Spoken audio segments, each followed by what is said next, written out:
Tiempo de la transmisión en vivo del periódico Invasor. Este es nuestro canal digital para dar a conocer el acontecer de los sabileños. Hoy nos estaremos centrando en el aumento del salario como parte de la implementación de las 176 transformaciones económicas y sociales anunciadas en nuestro país. Así que si le interesa el tema, quédese con nosotros.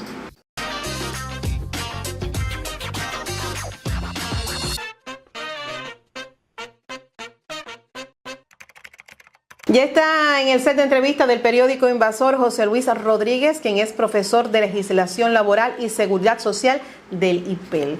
Un placer que esté con nosotros, José. Buenas, gracias por la invitación. Vamos a ver cómo explicamos estos grandes cambios que ya son un hecho en materia salarial y las perspectivas a futuro. José, para iniciar nuestra conversación vamos a establecer la diferencia entre reforma salarial y aumento salarial. ¿Cuál es la diferencia? La diferencia es que el incremento salarial, que es lo que ha sucedido, se proyectó y se aprobó, es para un sector o para determinados sectores o de una manera específica. Por ejemplo, el caso de los periodistas, el caso del sector cultural, el caso del MINEP, de salud pública, y la reforma salarial abarca no solo un sector, abarca la generalidad del sistema laboral en el país, o sea, todos los trabajadores del país, incluidos aquellos que hasta no estatales, que hasta cierto punto están protegidos por esta legislación específica de salario. José, como parte de las 176 medidas de transformaciones económicas y sociales, aparece la medida 72, que pertenece al eje 10 de transformaciones laborales y salariales. Aquí específicamente aparecen, entre otras resoluciones, la 14 y 15 de 2026. ¿Qué dicen estas resoluciones? La 14 específicamente establece el salario mínimo del país, que sube, se incrementa de 2.100 pesos hasta 3.210. O sea, todos los trabajadores que en estos momentos cobran hasta el cierre de junio 30, 2.100 pesos, ahora cobrarían 3.210, porque este pago corresponde ya al mes de julio. Se pone en vigor retroactivamente, aunque la resolución haya salido el día 17, a partir del 1 de julio. Toda la escala que usted cobró, todo el salario de escala que usted cobró, en ese primer semestre ya no se incrementa con este aumento salarial general para el sector presupuestado. Hay que aclarar que es el sector presupuestado y que solo afectaría, porque expresamente la legislación, la resolución 14 lo especifica, es para el sector presupuestado, solo afectaría a aquellas empresas, sector empresarial, cuando su sistema salarial tenga trabajadores que por el grupo escala cobren menos que el salario mínimo. Esa es la especificidad más concreta que hay. ¿Por qué? Porque es exclusivo del sector presupuestado. Y en ese caso, ¿el sector empresarial? El sector empresarial solo incrementaría el salario a aquellos cargos que cobran menos del salario mínimo, de 3.210. Claro, eso conllevaría elevar para no caer en incongruencias salariales, quizás pudieran elevar la escala salarial general de su sistema salarial, porque el sistema empresarial en su totalidad va a aplicar el decreto 138 que establece que las empresas pueden ajustar de acuerdo a sus ingresos, de acuerdo a su productividad, de acuerdo a su eficiencia, de acuerdo a sus resultados económicos, la prueba de su sistema salarial, y hacen las escalas salariales internas de ellos. Por eso podemos ver una empresa que tenga un salario mínimo de 6.000 pesos y otra que tenga que ajustarse por sus resultados al salario mínimo que apareció ahora, se dispuso ahora en la resolución 14. ¿Y la resolución 15? La resolución 15 deroga para el sector presupuestado la resolución 29. La resolución 29 fue la que se dispuso en el momento del reordenamiento monetario, y ya por la situación que existe económica del país, las propias circunstancias, la propia evolución de los acontecimientos, con un recrudecimiento del bloqueo, con escasez de materias primas, con todos los problemas que son conocidos por la población, urge adaptar ese sistema salarial, de la escala salarial, de la 29, solo en la parte de la escala, voy a aclarar esto. ¿Por qué? Porque no toca los pagos adicionales, por ejemplo, el pago de la categoría científica, máster en ciencia y el doctor se mantienen tal como está en la 29, lo que ahora se ratifica ese valor de 440 pesos y 825 pesos de acuerdo a eso. No hay cambio en esos pagos. Lo que se incrementa es el salario escala. Se lleva a una escala de 32 grupos de complejidad, empezando por el salario mínimo y llegando casi hasta 14.000 pesos en el grupo 32, que sería el último. Las escalas, para que no haya incongruencias salariales, que es como se llama técnicamente en derecho este tipo de problemas, dispone, por ejemplo, que los trabajadores de servicio están cubiertos en esa escala desde el primer grupo escala hasta el sexto. Del primero al sexto. Trabajadores de servicio, digamos, pantristas, auxiliares de limpieza, cocineras. Trabajadores administrativos del grupo 3 al grupo 7 y los técnicos desde el grupo 7 al grupo 25. Y ya de ahí, a partir del grupo 17, por la complejidad y responsabilidad, se establece que sean los cuadros los que tengan este grupo escala, los grupos más elevados. Los grupos más elevados. Más o menos, ¿cuál sería el aumento?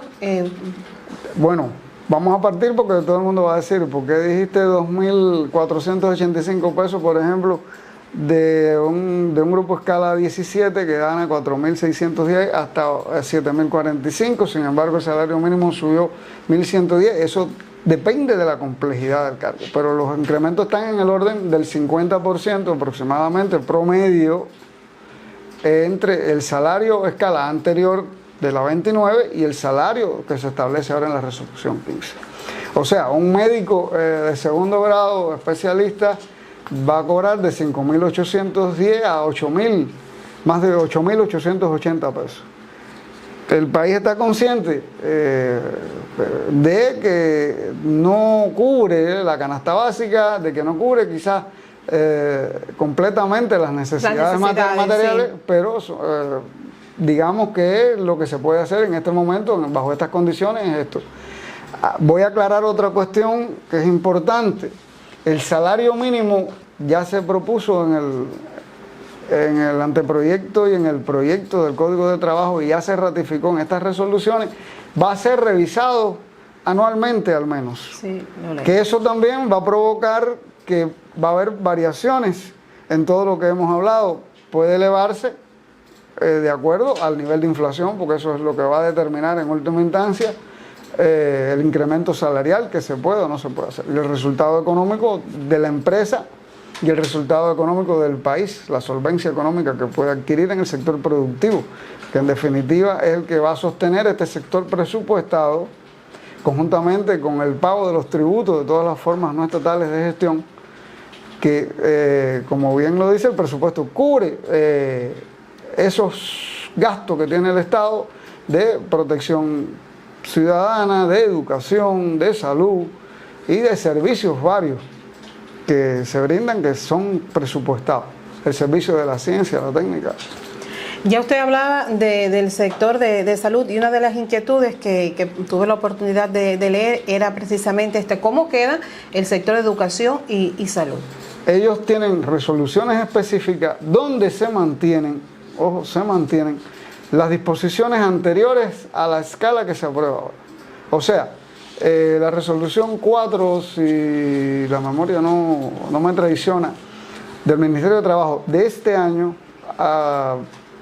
dispone que los médicos, el personal de la salud directamente vinculado a la atención ciudadana, no tiene límite salarial, no tiene límite que antes decían, puedes cobrar hasta un salario más. No, ya eso se elimina. Ellos pueden cobrar tanto como se lo ganen con su trabajo, con su desempeño. ¿Está claro? O sea, un doctor que tiene que hacer 4, hace 8 guardias al mes, se le va a pagar si gana 8.880 y puede llegar a 19.160 pesos, o puede llegar a más. ¿Está claro? Porque es de acuerdo a lo que haga. Y eso en el sector de la salud está aprobado y eso se mantuvo. Perfecto. Eso es, digamos que es la aplicación práctica del principio de distribución que establece la Constitución. ¿Y cómo quedan las unidades presupuestadas de tratamiento especial? ¿Cuáles son estas unidades? Son unidades que están concebidas para que sufraguen ellas sus propios gastos. Pero ¿qué sucede? Las que logran sufragar la totalidad de sus gastos pueden aplicar un sistema salarial por el decreto 127 o el decreto 138, que esa es la norma que los dice. Aquellas que no cubran totalmente, voy a hacer esta aclaración, totalmente sus gastos pueden incrementar en la medida de que no incrementen el nivel de subsidio y incrementen el nivel de productividad y aporte. No en la totalidad, porque bueno, si el subsidio se mantiene, digamos, en 100,000 pesos, pero incrementaste el aporte al presupuesto, puedes incrementar. Lo que no puede disminuir, no puede incrementar el nivel de gasto de subsidio estatal. Y se mantienen. Ciego tiene unidades de tratamiento especial que le va bien, tienen buenos resultados y no dejan de ser presupuestadas. ¿Ok? Eso se usa mucho, digamos, en el sector del SIGMA, de la ciencia y la técnica. ¿Por qué? Porque son entidades que por hacer unos estudios de proyectos reciben ingresos del sector empresarial. ¿Y qué sucede? Tienen ingresos adicionales por el servicio que prestan. Pero siguen siendo presupuestadas.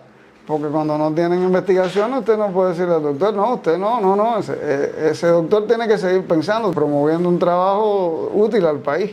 Y tiene que pagar, tiene que cobrar ese trabajo.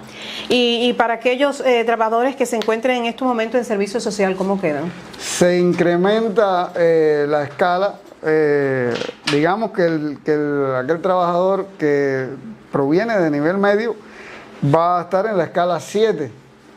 Los que son graduados de técnico superior en la escala 12 y los técnicos de nivel superior en la escala 13. Y no hay miedo a decir, es 13. ¿A qué cantidad qué por ciento de trabajadores quedarán beneficiados con este aumento salarial en el sector presupuestado? Aproximadamente el 53%. De ese 53% de la totalidad en el país, el 70% corresponde al sector de la salud y al sector de educación primaria. José, muchísimas gracias por aclararnos cómo quedarían los trabajadores que pertenecen al sector presupuestado con este aumento salarial, este incremento salarial que está destinado como una de las 176 medidas económicas y sociales de transformación que se dieron a conocer en nuestro país. Muchísimas gracias por estar con nosotros. A ustedes les recuerdo que nos pueden encontrar en las redes sociales como @InvasorPress. Yo soy Igna Bella y en nombre de todo el equipo que me acompaña, muchas gracias.